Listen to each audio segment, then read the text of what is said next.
Whoa, what is going on at the FBI? We're about to break down a story so completely wild it has a former top boss literally speechless. Let's get into it.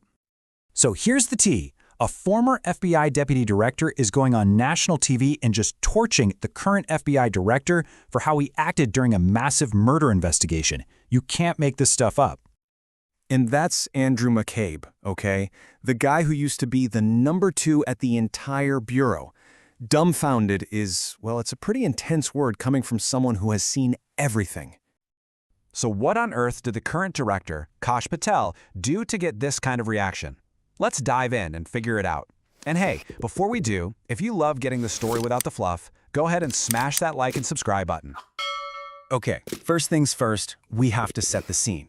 Because this whole thing unfolds right in the middle of a super intense, high-profile crime. So political commentator Charlie Kirk was tragically shot and killed during a speech in Utah. This is a huge case, right? The entire country is watching. You know the drill. The manhunt is on, it's chaotic, and the pressure on law enforcement to find who did this is it's completely off the charts.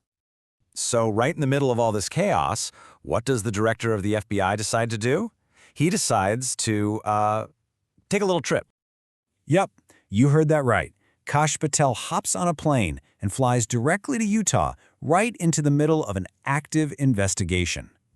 And this is the exact moment that made Andrew McCabe's jaw hit the floor.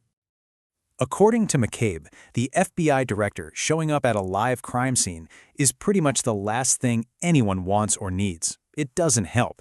In fact, it can be a gigantic problem. So why is it such a bad idea? Well, first off, it puts a massive strain on the local FBI agents. They have to stop hunting a killer and start babysitting a VIP. Second, it creates a whole new security nightmare. And third, even just getting them around town becomes this huge logistical mess. Basically, you're pulling people and resources away from the actual case. Oh, but trust me, the baffling visit was just the opening act. It gets so much worse.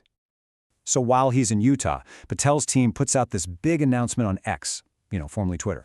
They tell his 1.8 million followers that they got the guy. Subject apprehended. Case closed, right?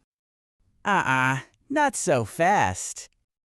Yikes. Yeah, they had to post a correction saying the person they grabbed had absolutely nothing to do with the attack. Just a massive, embarrassing mistake on a huge public platform. And then there's this little gem. Patel actually shows up at a press conference and just stands there. In the back. He doesn't say a single word.